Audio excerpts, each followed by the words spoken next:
अगर हम सिर्फ फेसबुक की बात करते हैं तो इनके 18 डेटा सेंटर्स मौजूद हैं, जिसका खर्चा जो है वो तकरीबन $20 बिलियन से भी ज्यादा है। इतने सारे जो है वो खेल खेले जाते हैं पाकिस्तान में, लेकिन तवज्जो जो है वो सिर्फ क्रिकेट को ही क्यों मिलती है। ये सारे टेक्निकल बिलियनर्स हैं जो वो आज की तारीख में बहुत ज्यादा पावरफुल हो चुके हैं। देखिए उनकी हर आदत मुझे पता है, मेरे पास उनका डेटा है, कौन से कैमरा से आपने फोटो ली है, फाइल साइज, तारीख वगैरह हर एक चीज उसके बारे में पता चल जाती है। ये जो आप लाइक करते हैं, शेयर करते हैं, कमेंट करते हैं, ये सब जो है वो एक ट्रैकर की तरह काम कर रहे होते हैं। तो वो अलग अलग तरीके से वेबसाइट कोशिश करते हैं कि आप लोग उस वेबसाइट पर आइए और जो है वो उनके यूजर्स बन जाओ। 2020 में बिग बास्केट का 2 करोड़ लोगों का डेटा चुरा लिया गया था।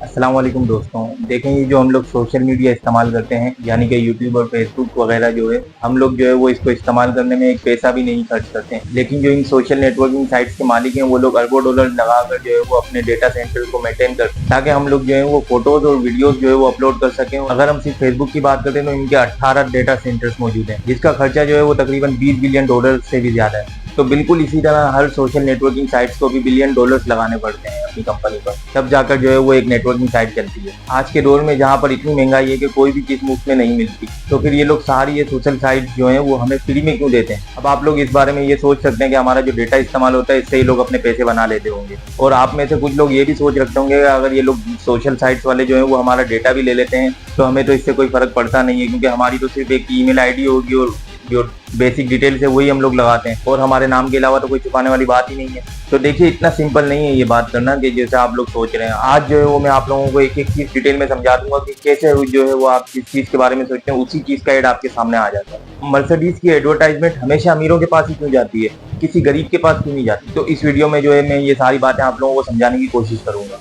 आज की तारीख में अगर मैं आप लोगों से कहूँ कि सबसे ज्यादा अहम क्या चीज है, तो आप लोगों के पास सिर्फ एक ही जवाब होगा, अटेंशन। अगर किसी भी तरीके से जो है वो आप लोगों की तवज्जो हासिल कर लेते हैं तो आपके पास पैसा ही पैसा हो सकता है। इतने सारे जो है वो खेल खेले जाते हैं पाकिस्तान में, लेकिन तवज्जो जो है वो सिर्फ क्रिकेट को ही क्यों मिलती है? क्योंकि क्रिकेट जो है वो सबसे ज्यादा देखा जाता है, इसलिए क्रिकेट के पास सबसे ज्यादा पैसा है। लेकिन आपने ये बात नोट करी होगी कि क्रिकेट के अंदर भी सबसे ज्यादा तवज्जो जो है वो इंडिया और पाकिस्तान के मैच को ही मिलती है। इसी वजह से जो है वो सारे मैचेस जो होते हैं वो इसके अंदर सबसे ज्यादा पैसा जो है वो इंडिया और पाकिस्तान के मैच के अंदर ही आता है। कोई फिल्म हो या कोई प्रोडक्ट हो, किस अदाकार को ज्यादा पैसा मिलेगा ये सब इसी बात से डिसाइड किया जाता है कि कौन सा अदाकार जो है वो कितनी अटेंशन हासिल कर सकता है। अगर आपके पास कोई ऐसा तरीका है जिससे आप लोगों की तवज्जो हासिल कर सकते हैं तो आप भी जल्द से जल्द अमीर हो सकते हैं। देखो पूरी दुनिया में जो है वो प्रोडक्ट बनाए जाते हैं, चाहे वो अच्छे हों या बुरे हों, लेकिन जो कंपनी के मालिक हैं वो हर घर घर जाकर तो अपनी प्रोडक्ट को नहीं दिखाते हैं, बोल के जहाँ पर लोगों की तवज्जो ज्यादा होती है वहां पर जाकर इस प्रोडक्ट को दिखा देते हैं, और इस तरह से जो है वो ज्यादा से ज्यादा लोगों को इस प्रोडक्ट के बारे में पता चल जाता है। मिसाल के तौर पर आप ये समझ लें कि एक सिनेमा हॉल में ज्यादा लोग हैं और एक सिनेमा हॉल में कम लोग हैं, तो जिस सिनेमा हॉल में ज्यादा लोग हैं वहां पर एडवर्टाइजमेंट दिखाने के भी ज्यादा पैसे होंगे। अटेंशन जो है वो एक गेम की तरह है, आप ये समझ लीजिए। इसको जो है वो ज्यादा से ज्यादा अपनी तरफ करने के लिए कई सारे मुख्तलिफ तरीके हैं, लेकिन जब से जो है वो टेक्नोलॉजी अपग्रेड हुई है और सोशल मीडिया जो आया है तो इन्होंने जो है वो इस गेम को ज्यादा अपग्रेड कर दिया है। आज की तारीख में जब आप देखोगे कि दुनिया के सबसे ज्यादा अमीर तरीन लोगों की जो लिस्ट है उसमें टेक्निकल बिलियनियर्स भी बहुत ज्यादा है। जैसा कि आपने देखा होगा यूट्यूब है, फेसबुक है, ट्विटर है और इंस्टाग्राम है, स्नैपचैट है, ये सब जो एप्लीकेशंस हैं ये सारे ही सोशल मीडिया प्लेटफॉर्म है, ये बिलियंस में कमाते हैं। फेसबुक के मार्क जकरबर्ग, अमेजोन के जेफ बेजोस हैं, गूगल के जो है वो लेरी पेज है, टिकटॉक के जो है वो जेंग यिमिन है। ये सारे टेक्निकल बिलियनर्स हैं जो वो आज की तारीख में बहुत ज्यादा पावरफुल हो चुके हैं। तो इन्होंने जो है वो अपनी एप्लीकेशंस के जरिए मुफ्त में सोशल नेटवर्किंग दी, मुफ्त में एंटरटेनमेंट दिया और साथ में जो है वो लोगों का डेटा ले लिया। देखिए 2023 में सोशल मीडिया का सारा खर्चा मिलाकर मार्केटिंग साइज जो है वो 231 बिलियन हो चुका है। देखिए जब भी आप किसी सोशल नेटवर्किंग पर अपना अकाउंट बनाते हैं तो आप और उस सोशल नेटवर्किंग के बीच में एक डील हो जाती है, और उस डील में ये होता है कि आप जो है वो सोशल मीडिया ऐप को अपना डेटा देंगे और बदले में जो है वो सोशल मीडिया साइट जो है वो आपको सोशल नेटवर्किंग और एंटरटेनमेंट देगी। अकाउंट बनाते वक्त जब आप लोग टर्म्स एंड कंडीशन पर एक्सेप्ट करने के लिए छोटा सा क्लिक करते हैं तो वो जो है वो एक लीगल एग्रीमेंट पर साइन करने जैसा होता है कि वो इसी बात की डील करता है, जो इस बात की डील करता है कि ये जो सोशल नेटवर्किंग साइट से ये पूरी दुनिया के लोगों का डेटा इकट्ठा कर लेती हैं और फिर जो है वो इस डेटा से एक पैटर्न बना लेती हैं, और ये जो है वो आपकी आदतों को ऑब्जर्व करती हैं और ये एडवर्टाइजर के पास जाकर उनको अपना प्रोडक्ट बेचने के लिए अपना प्लेटफॉर्म देती हैं। इस बात को आप कुछ इस तरह से समझ लो कि आपने जो है वो अपनी एक खुद की सोशल नेटवर्किंग साइट बना ली और पूरे कराची के अंदर जो है वो आपने इसको मुफ्त में इस्तेमाल करने के लिए दे दिया है। तो अब सारे लोग जो है वो इसको इस्तेमाल कर रहे हैं और ये लोग जो है वो अपने दोस्तों के साथ इसको लाइक कर रहे हैं, शेयर कर रहे हैं, और लोगों के हर एक मूव से जो है वो आपके पास डेटा इकट्ठा हो रहा है। अकाउंट बनवाने से पहले ही जो है वो आपने लोगों से इस बात का एक्सेप्ट करवा लिया होता है कि मैं आप लोगों का डेटा इस्तेमाल करूंगा। इस तरह से जो है वो ये पूरे कराची का डेटा आप लोगों के पास आ जाता है और इस डेटा को जो है वो आपने उठाया और डेटा साइंस और डेटा इंजीनियर से आपको ये पता चलता है कि कराची के अंदर जो डिफेंस का एरिया है वहाँ पर जो है लोग हैं वो ज्यादा कॉफी पीते हैं और जो है वो एक मखसूस वक्त है इनका कॉफी पीने का। तो आपने क्या किया कि आप जो है वो कॉफी की एक बड़ी कंपनी के पास गए और उनसे कहा कि क्या आप लोग जो है वो इस एड को इधर उधर दे रहे हो, टीवी पर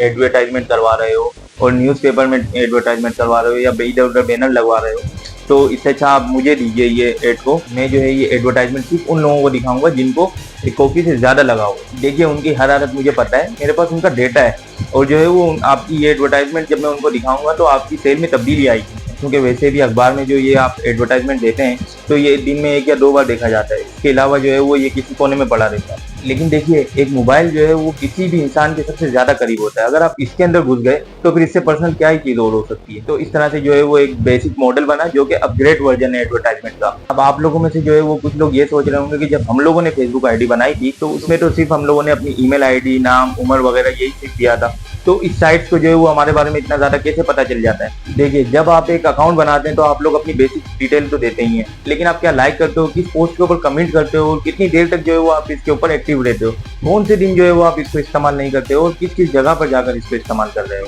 आप लोग जो सोशल मीडिया पर एक तस्वीर अपलोड करते हो तो उसके एग्जिट डेटा से जो है वो आपका जीपीएस कोऑर्डिनेट पता चल जाता है,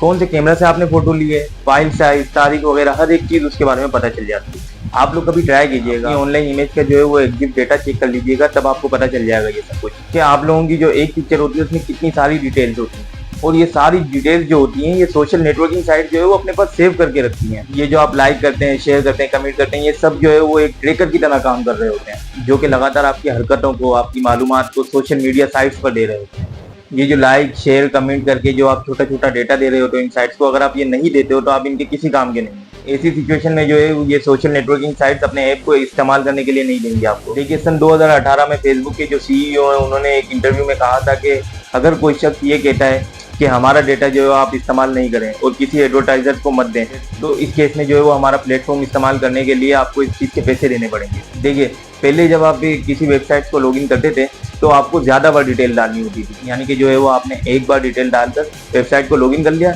और फिर जब आप दोबारा जाएंगे उस साइट पर तो आपको दोबारा वो सारी जो है वो अपनी डिटेल डालनी होगी। हर बार जब आप इस वेबसाइट पर जाते थे तो ये वेबसाइट आपको हर बार एक नए यूजर की तरह ट्रीट करती थी। उस वक्त में जो है वो वेबसाइट की कोई मेमोरी नहीं होती थी, तो इस वजह से वो उसको ये बात नहीं पता चल सकती थी कि जो आदमी इस वक्त इसको यूज कर रहा है वो क्या इससे पहले भी इसको यूज कर चुका है या नहीं कर चुका है। फिर कुछ वक्त के बाद जो है वो लू मोंटोली नाम का एक बंदा कुकीज लेकर आता है वेबसाइट पर। फिर जो है वो आज की तारीख में अगर आप जाते हैं वेबसाइट पर तो उसमें इसके अंदर जो है वो आपके पास एक अलग से ऑप्शन आ रहा होता है एक्सेप्ट कुकीज का। वो एक तरह से जो है वो आपसे इजाजत ले रहा होता है कि आप इसको जैसे ही एक्सेप्ट करते हैं तो वो आपकी सारी डिटेल जो है वो अपने ब्राउजर में सेव कर लेती है। ये जो कुकीज होती हैं ये एक तरह से वेबसाइट की मेमोरी का काम कर रही होती है। मिसाल के तौर पर आप मान लो कि आप किसी शॉपिंग वेबसाइट के ऊपर जाते हैं और उसमें जो है वो किसी काम की वजह से आप अपना क्रेडिट कार्ड या डेबिट कार्ड का नंबर जो है आपको डालना पड़ता है अंदर, तो ये सारा डेटा जो है ये भी सेव हो जाता है। इसमें ये तमाम वेबसाइट जो है वो आपस में कम्युनिकेट करती हैं। आप जब किसी वेबसाइट पर जाते होंगे तो वहाँ पर ऊपर की साइड पर आपने देखा होगा कि छोटे छोटे जो है एप्लीकेशन के बटन दिए हुए हैं,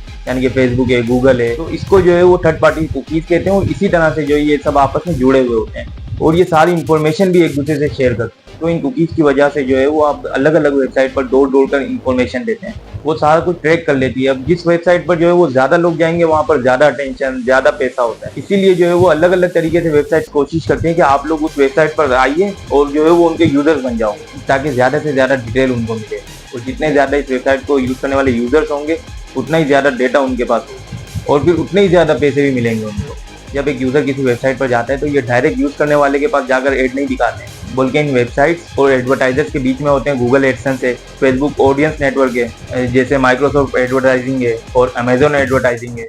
ये सब अलग अलग है लेकिन इनका काम एक तरह से एक ही होता है, ये एक तरह से मिडल मैन कहलाते हैं। देखिए वेबसाइट्स और एडवर्टाइजर के बीच में इनका काम ये होता है कि रिलेवेंट एड्स जो है वो वेबसाइट पर लगा के वेबसाइट के यूजर्स को दिखाना। अच्छा हो सकता है कि आप लोग ये सोचें कि ये लोग सिर्फ एड ही तो दिखा रहे हैं तो हम लोग इनसे खरीदेंगे ही नहीं, हम लोग तो बाहर से जाकर खरीद लेंगे।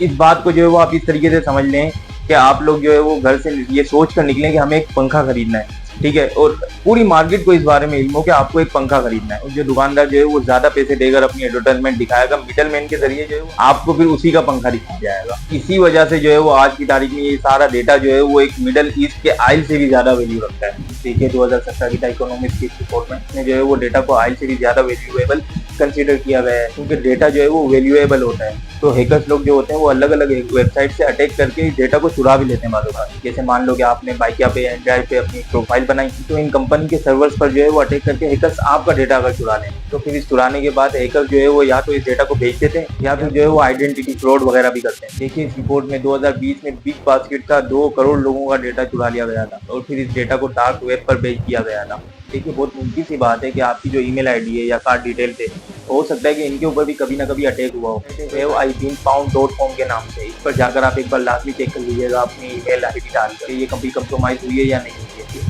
और ये कोई छोटी बात नहीं है, क्योंकि इस डेटा को चोरी करने के बाद ये लोग जो है वो अलग अलग तरीके से फिशिंग अटैक भी करते हैं। और देखिए ये जो डेटा आपका जमा किया जाता है, इसकी मदद से जो है वो आपके बिहेवियर को, आपके नेक्स्ट एक्शन को भी कंट्रोल किया जा सकता है। आप किसको ट्रेड कर रहे हैं और किसके पास कौन सा जॉब ऑफर हो रहा है, किसके पास कौन सी इंश्योरेंस पॉलिसी है, और कौन कितना पे कर सकता है, कौन किस एडवर्टाइजमेंट पर क्लिक कर सकता है, कौन कोई किस पॉलिटिकल पार्टी को सपोर्ट करता है, और किसी का रिलीजियस ओपिनियन क्या है, और कोई जो है वो वोट किस पार्टी को कर सकता है, ये सारी चीजें जो है वो पता लगाई जा सकती है। देखिए आप लोग जो है ना मेरी इस बात से हर चीज समझ जाएंगे कि मैं आप लोगों को क्या समझाने की कोशिश कर रहा हूँ। देखिए पेरिस में एक लड़की थी जूडा नाम की, तो उसने अपने ब्रेकअप के बाद जो है वो एक टिंडर ऐप का इस्तेमाल किया। तो जब वो उसे यूज कर रही थी तो उसको अपनी प्रोफाइल की रेटिंग के हवाले से कुछ डिससेटिस्फेक्शन हो रहा था। तो उसने जो है वो टिंडर को काफी सारे ईमेल भेजे, लगातार 6 महीने तक ईमेल भेजे कि आप लोग जो है वो मेरा डेटा मुझे भेजिए, मुझे इसको चेक करना है कि आप लोग सही से काम कर रहे हैं या नहीं कर रहे हैं। देखिए यूरोप के जो डेटा प्रोटेक्शन लॉ हैं तो वो थोड़े सख्त हैं, तो वहाँ पर अगर आप चाहो तो ऐसा कर सकते हो। तो जो है वो लगातार ईमेल भेजने के बाद 800 पेजेस का डेटा जो है वो टिंडर भेजता है इस लड़की को। तो सिर्फ कुछ दिन ये ऐप इस्तेमाल करने के बाद जो है वो 800 पेजेस का डेटा जमा कर लिया था टिंडर ने। तो जूडा जो है वो ये सब कुछ देखकर काफी हैरान होती है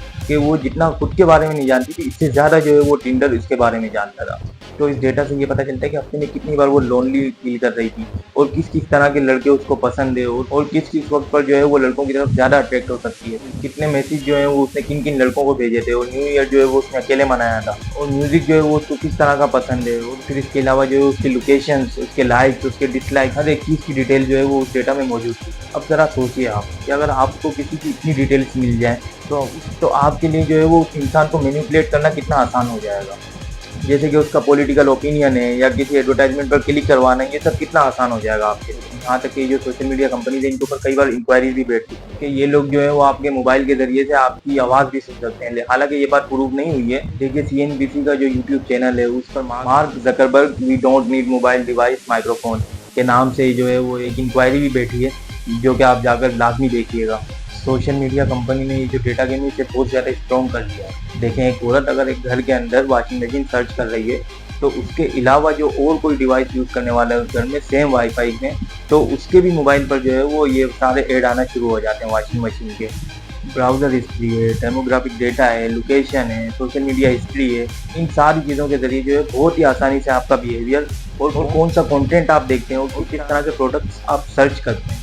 हर एक चीज जानना आसान होता है। और इस सब का हिसाब लगाकर जो है वो आपको टारगेटेड एडवर्टाइजमेंट दिखाया जाता है। और आप लोगों की जो एक साइकोलॉजिकल प्रोफाइल होती है वो फिर वक्त के साथ साथ अपग्रेड भी होती रहती है कि पहले आपको क्या पसंद था और आज आपको क्या पसंद है। और मैंने आप लोगों को जो भी बातें अब तक बताई ये सारे सोशल मीडिया प्लेटफॉर्म के लिए, यानी कि सिर्फ फेसबुक है, यूट्यूब है या इंस्टाग्राम है, ये किसी भी अलग अलग एक के लिए नहीं है, सब सोशल मीडिया के लिए मैंने आपको ये बातें बताई। अकाउंट बनाते वक्त जब आप लोग जो है वो एक बार टर्म्स एंड कंडीशंस को अप्लाई कर देते हैं तो इससे जो है वो उनको इजाज़त मिल जाती है कि ये आपका डेटा ले सकते हैं। आप ये देखें कि टर्म्स एंड कंडीशन जो है ये बहुत ही बोरिंग अंदाज में बनाया जाता है। लीगल टर्म्स का अंदर काफ़ी इस्तेमाल किया जाता है, जिसको अगर असल में आप समझना चाहें तो आपको एक वकील की भी ज़रूरत पड़ सकती है। यानी कि कोई आम इंसान जो है वो इसको पढ़ ही नहीं सकता है, जबकि इसके मुकाबले में अगर आप इनकी एप्लीकेशन को देखोगे तो वो इतनी आसान होती है। और ये इसी वजह से इतनी आसान होती है ताकि जब आप उस ऐप को इस्तेमाल करो तो आप उसी ऐप के साथ चिपके रहो। लेकिन टर्म्स एंड कंडीशन को कुछ इस तरीके से बनाया जाता है कि इसको जो है वो अगर एक आम आदमी समझना चाहे तो उसको कई घंटे लग सकते हैं।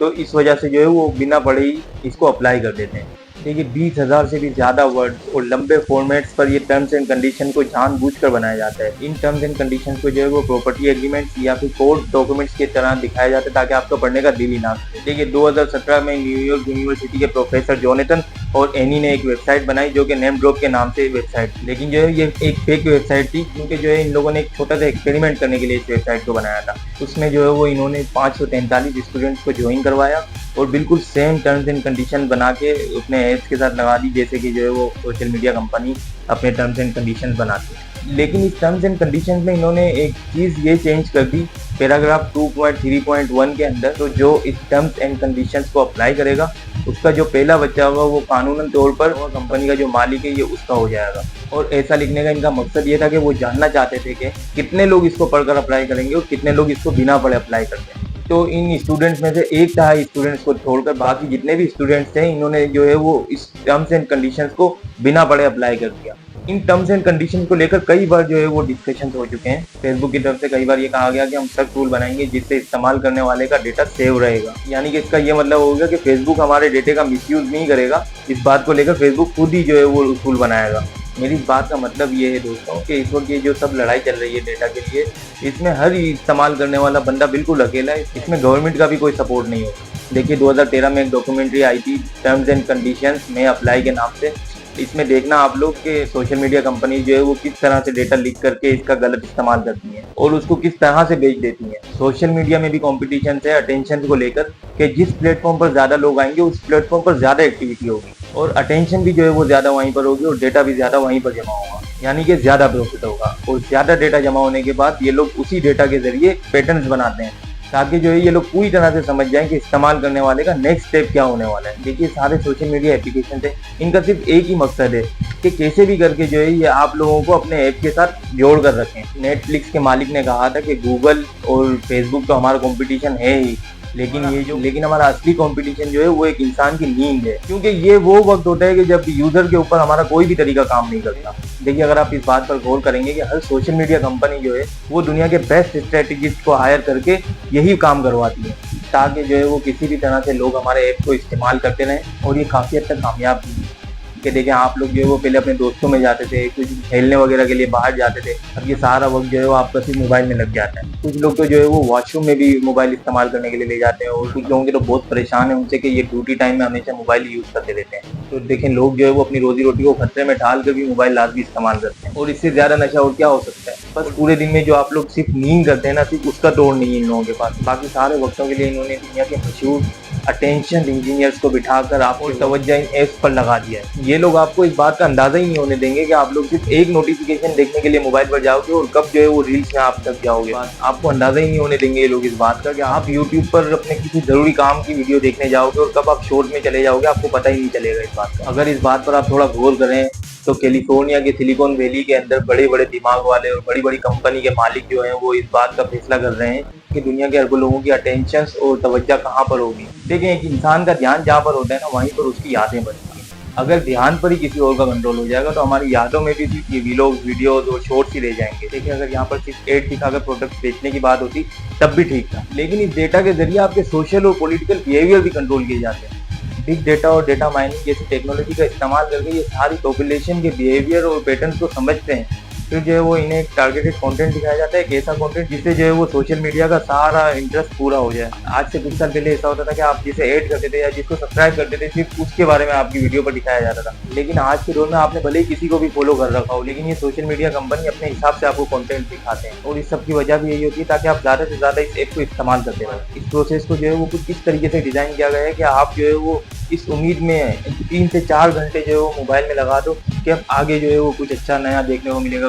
इसके आगे कुछ नया देखने को मिलेगा। इस चक्कर में जो है वो आप लोग काफी टाइम जो है वो मोबाइल में लगा देते हो, और कुछ लोग तो जो है वो सारा दिन भी मोबाइल इस्तेमाल करने में लगा देते हैं। नोटिफिकेशन का कलर भी जो है वो जानबूझकर लाल कलर का रखा गया है, क्योंकि अगर वो किसी और कलर में रखते तो फिर वो इतना अट्रैक्टिव नहीं लगता। तो इसलिए जो है वो अगर आप मोबाइल को साइड पर भी रख दोगे और सिर्फ एक नोटिफिकेशन आ जाए किसी भी तरीके से जो है आप एक बार मोबाइल को हाथ में ले लो, तो फिर जो है वो इनके इंजीनियर्स आपको शॉर्ट्स तक पहुंचा कर ही मानेंगे। और अगर एक बार जो है वो आपने इस शॉर्ट्स को देखते देखते 2 से 3 घंटे लगा दिए तो आपके दिमाग के ऊपर इस बात का इतना गहरा असर पड़ेगा कि किसी भी काम में जो है वो आपका फोकस करना बहुत मुश्किल हो जाएगा। और इन कंटेंट में जो है वो आपको ज्यादातर वही चीजें दिखाई जाती हैं जिसके ऊपर जो है वो आप लोग यकीन रखते हो। तो ऐसी सिचुएशंस में जो है वो यूजर्स के ओपिनियन और ज्यादा स्ट्रॉन्ग हो जाते हैं, वो यूजर्स यकीन करने लग जाते हैं कि जो वो सोच रहे हैं बस वही सच है। देखिए मार्च 2018 में द गार्डियन ने एक रिपोर्ट पब्लिश की जिससे हमें ये पता लगा कि फेसबुक ने अपने 50 मिलियन का डेटा कैम्ब्रिज एनालिटिक्स के नाम की कंपनी को दे दिया था। और फिर जो है वो इस कंपनी को डोनाल्ड ट्रंप ने हायर किया और फिर उस कंपनी ने जो है वो इस डेटा की मदद से जितने भी फेसबुक के यूजर थे उनकी साइकोलॉजिकल प्रोफाइल तैयार कर ली। और फिर इसकी वजह से जो है वो ये पता चला कि कितने लोग जो है वो डोनाल्ड ट्रंप को सपोर्ट कर रहे हैं और कितने लोग ऐसे हैं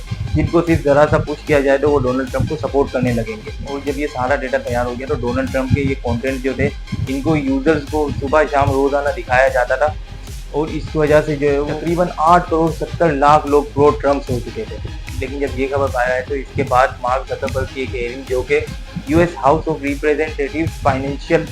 सर्विसेज कमेटी में हेयरिंग शुरू होती है। यूट्यूब पर है ये हेयरिंग, आप एक बार लाजमी इसको देख लीजिएगा। तो इस बात के लिए जो है वो 2022 में फेसबुक पर $725 मिलियन का हर्जाना भी लगाया गया था। तो इसके बाद फेसबुक ने यूके और यूएस के अखबार जो थे उसके फ्रंट पेज पर फुल पेज एडवर्टाइजमेंट निकाल कर जो उसके यूजर थे उनसे मुआफी भी मांगी। और इसके अलावा भी काफी सारे इल्जाम लगते रहते हैं अलग अलग मुल्कों में। देखिए सोशल मीडिया कंपनी के जो तरीके हैं वो डिजाइन भी कुछ इस तरीके से हैं कि जहाँ पर ज्यादा लाइक कमेंट शेयर्स होंगे वो प्रमोट भी उसी को करेंगे ज्यादा से ज्यादा। और ऐसे कंटेंट ज्यादातर वो होते हैं जिसमें किसी की बुराई की गई हो या किसी को गुस्सा दिलाने के लिए जो है वो कंटेंट बनाया गया हो। यानी कि मिसाल के तौर पर मैं एक पोस्ट करता हूँ कि शाहरुख खान जो है वो एक बहुत अच्छा अदाकार है, ठीक है, और मैं दूसरी एक पोस्ट करता हूँ कि शाहरुख खान जो है बहुत अच्छा अदाकार है, लेकिन जो इस बात को नहीं मानता वो सबसे बड़ा बेवकूफ़ है। अब आप लोग बताएं कि किस पोस्ट पर जो है वो ज्यादा रिएक्शन आएंगे और अटेंशन किस पोस्ट पर ज्यादा से ज्यादा होगा। इसलिए आज आप लोग देखो कि जो लोग इस तरह के कंटेंट बनाते हैं या किसी को रोस्ट करते हैं उस पर जो है वो अटेंशन काफी ज्यादा होती है। यहाँ पर जो है वो आप ऐसा नहीं सोचो कि यहाँ पर जो है वो एक दो मछली गंदी है जिसकी वजह से तालाब गंदा है, बल्कि ये जो सारा सिस्टम है इसको बनाया इस तरीके से गया है कि जो यहाँ पर गंदी मछली होगी रिवार्ड भी सिर्फ उसी को दिया जाएगा।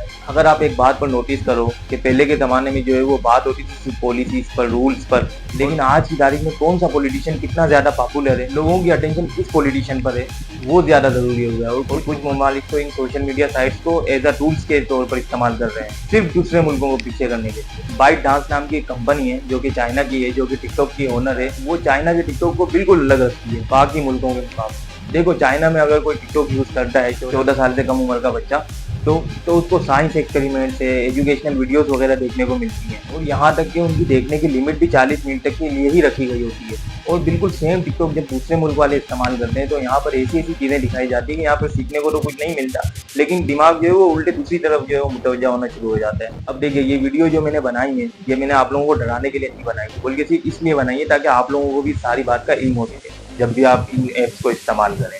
देखिए ऐसा नहीं है कि इन ऐप से लोगों को फायदा नहीं होता या फिर सोशल मीडिया गलत है। देखिए सोशल मीडिया के काफ़ी सारे फायदे हैं। आप जो है वो इमरजेंसी में किसी से भी कांटेक्ट कर सकते हैं और ये वीडियो जो आप देख रहे हैं इस पर भी ऐड चल रहे हैं, इसी वजह से जो है वो आप लोग ये कंटेंट मुफ्त में देख पा रहे हैं, या नहीं तो फिर जो है वो आपको इस चीज़ के लिए पैसे देने पड़ते हैं। और इस चीज़ की वजह से भी जो है वो काफ़ी सारे गरीबों का फायदा हुआ है, लोगों ने जो है वो बहुत कुछ सीखा है इन ऐप से। लेकिन ये काम किस तरीके से करता है और इसकी जो साइड इफेक्ट्स हैं वो किस तरह से हमारे लिए खतरे का बाइस बन सकते हैं, मैंने बस वही चीज़ आपको बताने की कोशिश की है इस वीडियो में। देखिए दोस्तों इस चीज़ के लिए मैंने काफ़ी कोशिश की कि मैं आप लोगों के आगे इस मसले का कोई हल भी रख सकूं। मैंने काफ़ी जो है वो ढूंढा, इसको सर्च किया मैंने लोग, लेकिन जो है वो इस चीज़ का बिल्कुल हल नहीं निकल सका। लेकिन सच बात तो है कि इससे बचा ही नहीं जा सकता किसी भी तरीके से। देखिए फिलहाल तो जो है वो हम लोग सिर्फ यही उम्मीद कर सकते हैं कि हमारी गवर्नमेंट जो है वो कोई अच्छे से डेटा प्रोटेक्शन लॉ बनाए जिसकी वजह से ये सारी चीज़ें जो हैं ये कंट्रोल में आ जाए। अल्लाह हाफिज़।